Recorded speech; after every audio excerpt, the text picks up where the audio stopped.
In 1997, Reena Virk was a 14-year-old girl from British Columbia. She was invited to a party and never returned home because she was savagely beaten by a group of her own peers. Reena's family had immigrated from India and converted from Hinduism to Jehovah's Witness. Reena desperately struggled with her self-esteem and wanted nothing more than to just fit in at school, and unfortunately she was terribly bullied throughout her childhood.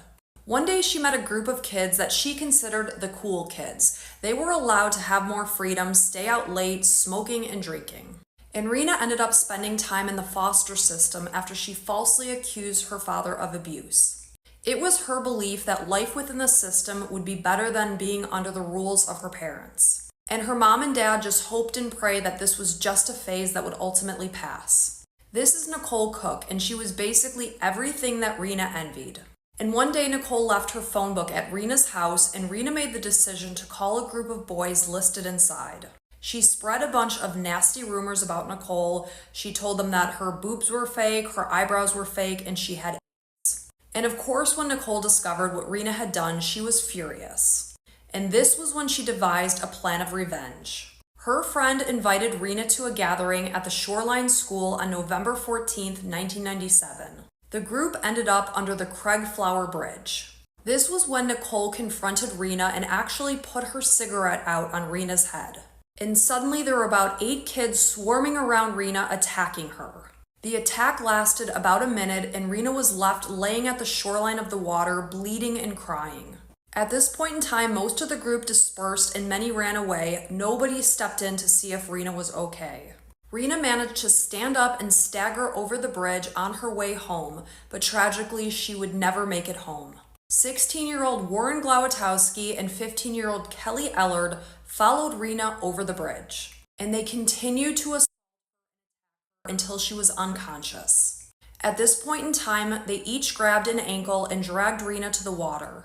Warren said that he let go, and Kelly pulled Reena into the gorge until she was waist deep in the water. And here she drowned Reena. Reena's body wasn't found until 8 days later on November 22nd.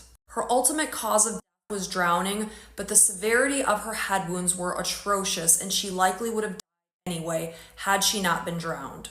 Her injuries were consistent with a victim of a car crash. Because of the severity of what Warren and Kelly had done, they were tried as adults. The other 6 who were arrested were sentenced to 60 days up to 1 year.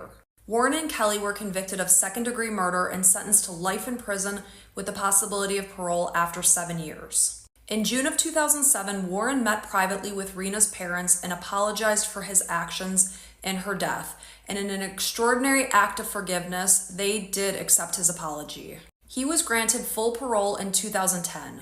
Kelly went on to have 2 children while in the prison system. She has since changed her name to Carrie Marie Sim.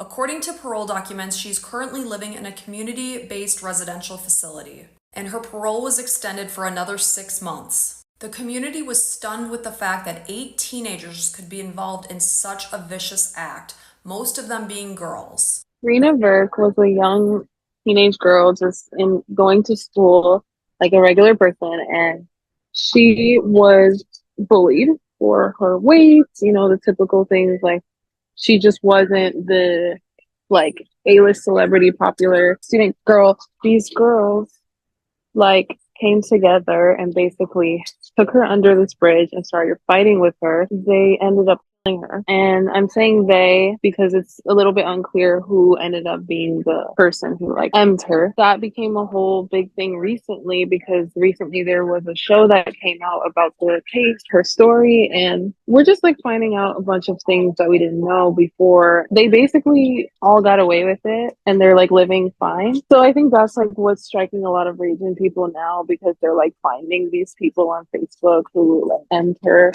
But it's just such an atrocious thing.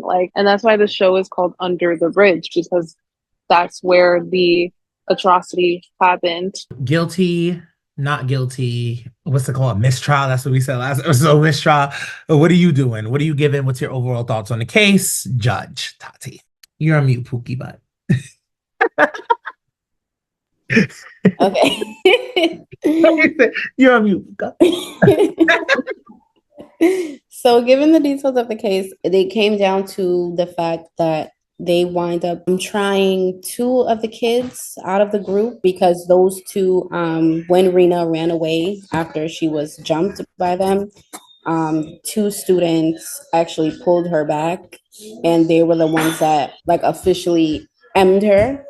So they were the ones who were convicted, but they got out really early. And Really early. yeah, Really early. one of them, it was a boy and it was a girl, and the girl wind up having two babies while in prison. I wouldn't have had them get out at all.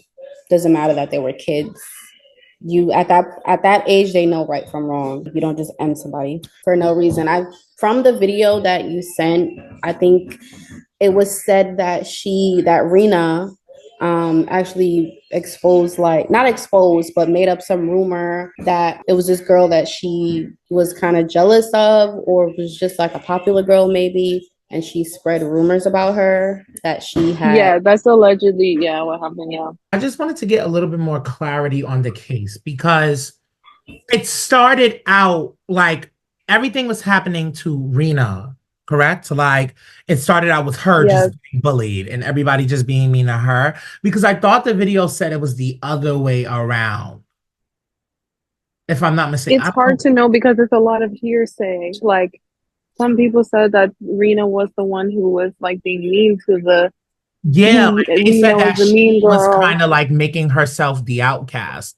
That's how I'm like, yeah, it's a little bit unclear. And that's what I did hear too, that she I mean, spread they a could have just rumor about the gaslighted girl. her. But at the end of the day, it led to somebody, and that's crazy because that happens in schools all the time. That happens all the time. Like even if she was like this bitch that was like, oh my God, Rena, she's the mean one. It don't matter. It's just the fact that she was running away from being, assaulted in the first place, and these two students decided to pull her back and actually finish off, I wonder if the goal low key was really to take her life, because when they autopsied her body, they did say that a lot of her injuries was related to like if she got into a car accident. Yeah, they said that even if they didn't pull her into the water and probably would have drown just her, passed away she anyway. would have died from her injuries either way. Whoever the hell I would have been able to catch, the motherfuckers would have been in jail. I'm sorry. That's why I also don't understand why they didn't arrest and try all of the students that were there, not just the two that actually. Yeah, like what the fuck? I'm getting because these if she would have whole succumbed group. to Are y'all her kidding me? injury before the drowning, then that means they Exactly. all had a hand. Yeah. So it should have been all of them arrested, not just the two. I wonder if her like being her ethnicity that she was also played into her not getting the fair amount of justice, because if you ask me, that's not fair. And like Kina said, even if, because from the TikTok kind of doesn't really paint her fully as a victim, and I'm not getting at I'm not getting at the TikToker that made the video, because for all I know, they could have just been going on information they researched and put together.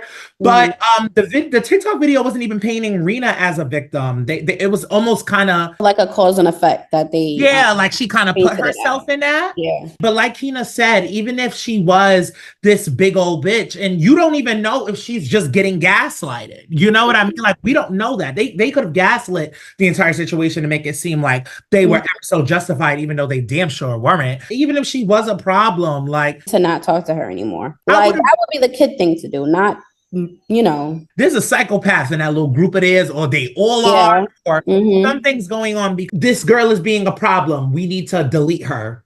Yeah. Like to me, that's not mentally okay. I have something to say about the mindset of all those teenagers, because of what the fuck was y'all doing? Because I think all of the kids were white kids.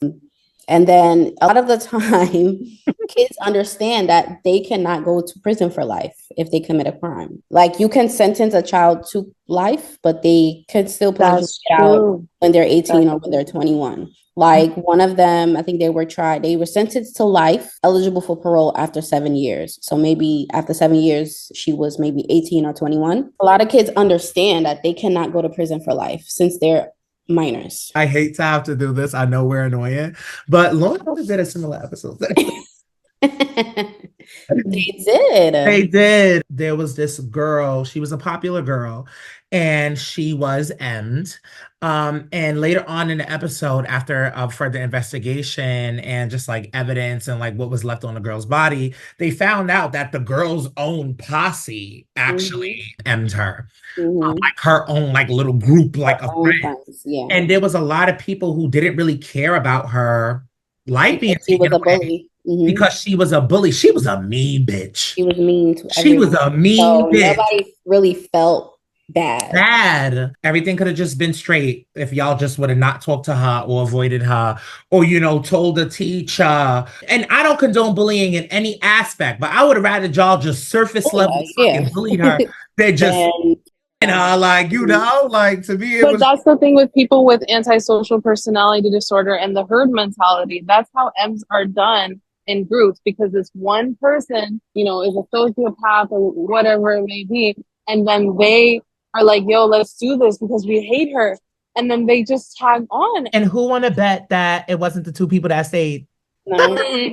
They could sweep a black kid up. I'm not, girl, they did that to her. Imagine a black kid. It wouldn't have even been on the news. It would have even been a case. It would have to been something that on Twitter would have had to scavenge up. There's actually a few episodes of Law and Order that circles around that. A group of friends assaults, you know, another kid, and really the idea stemmed from one of the kids who is a sociopath, and the others just follow. Why? I don't know, but you're right. So we're giving this case guilty all the way. And I'm so upset that the other kids wasn't even arrested. Involved. Yeah, like that's crazy.